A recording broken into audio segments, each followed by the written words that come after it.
Очистка ржавого мотоциклетного бака — это большая проблема. В интернете не так много роликов, как можно очистить этот бак, в основном с электролизом.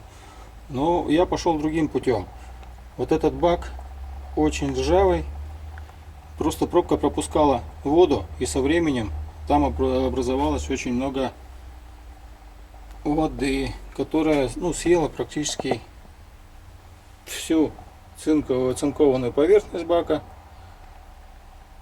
И вот его надо чистить. Руками его дрыгать не хочется, потому что уже дрыгался, потом руки болят неделю. Я этот процесс механизировал. Бензобак предварительно оклеен пленкой, чтобы не царапался. Здесь закрывается, потому что в процессе дрыгания оттуда начинает идти пыль. Крантик демонтирован, и вместо него сделана вот такая вот заглушечка, потому что на следующем этапе обработка будет вместе с ортофосфорной кислотой. Берутся камешки, не особо круглые, и размером где-то от 3 мм до сантиметра, до 2 насыпаются в бак. Теперь немного о самой конструкции. В интернете называется виброгалтовка, только она делается вибростол на пружинах. Я пошел по другому пути. На веревках и одна пружина. Пружина от чего-то, от волговского капота, кажется. Берется, вот этим ремнем притягивается, кстати. Берется диффузор с вентилятором. Вентилятор снимается. Вместо крыльчатки ставится болт. Я приварил болт с регулируемой амплитудой вибрации. И все. Закрепил дощечку, чтобы бензобак не ерзал. Питание от обычного аккумулятора или от зарядника 12 вольт.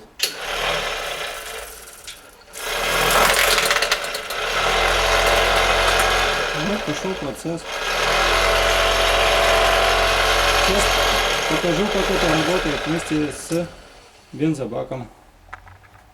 Чем сильнее притягивать бензобак к галтовке, тем будет больше вибрация. Подключаем.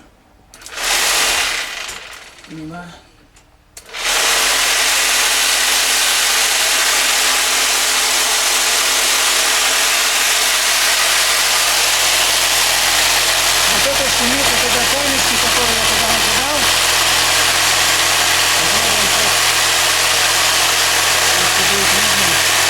Камешки там внутри.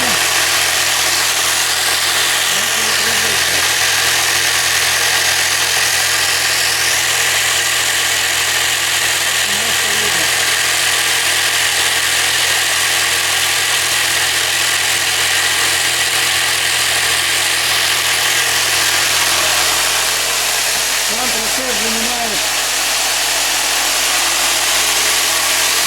часа 2, 3, 4, 5.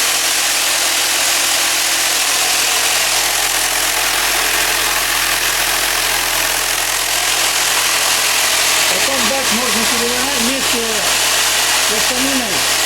Бак можно переворачивать, чтобы не нарушать привязанность. Можно так его подвинуть, закрутить, перевернуть.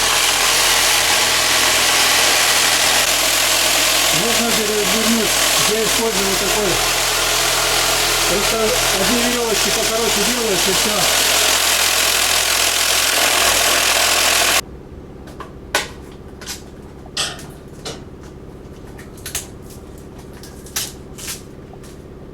Об эффективности этого метода можно судить по количеству пыли ржавой, которая вылетит сейчас.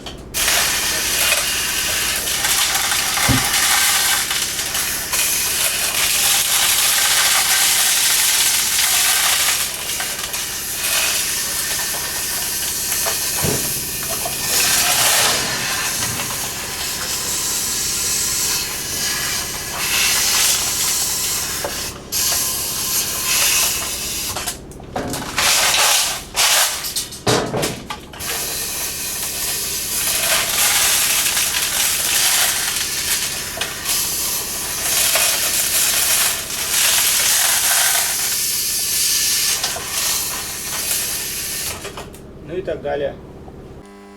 Дальше я беру вот такой преобразователь ржавчины на основе ортофосфорной кислоты.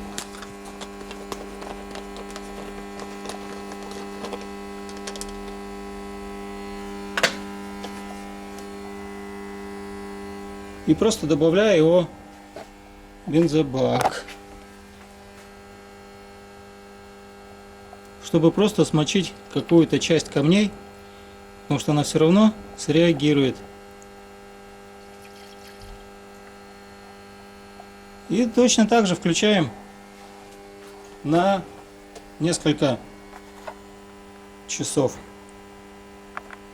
Ну и для закрепления эффекта все это производим в ручном режиме.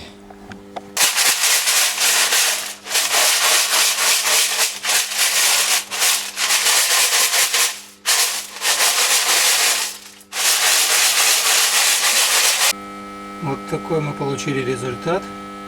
Это еще просто не промывалось. Это сейчас с ортофосфорной кислотой и с каменюками. Каменюки еще там.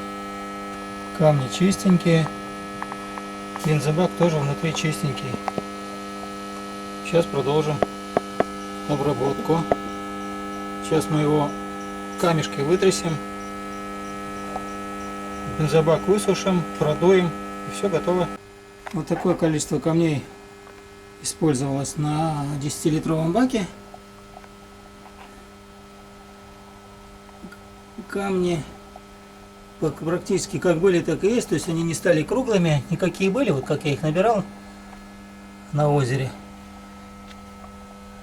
Не круглые, а такие с остренькими камнями. В идеале, конечно, было бы лучше набрать всех абсолютно одинаковых камней, но их где же взять? Ставим на солнышко сушиться.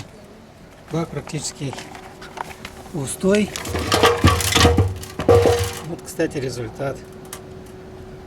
Это просто сейчас ортофосфорная кислота с камнями. Потом еще это все промоется. Вот эти черные чернушки, они уйдут.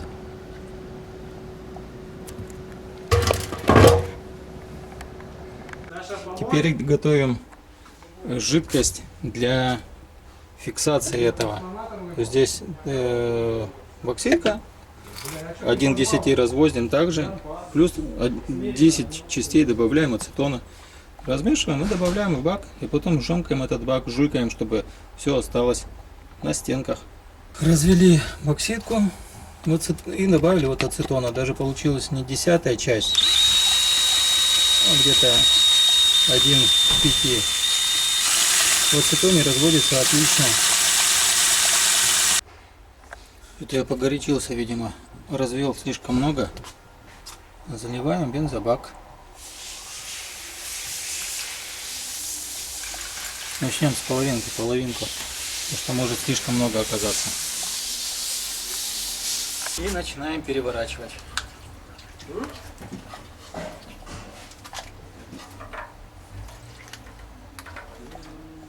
Чтобы везде затекло. И сейчас вынесем на солнце, чтобы это все дело быстрее схватилось и высохло. Так выглядит бак после обработки. То есть вот там он в глубине. Все сейчас покрыто бокситкой. Бокситка высохла. Ацетон испарился, бокситка схватилась. Здесь тоже все красиво.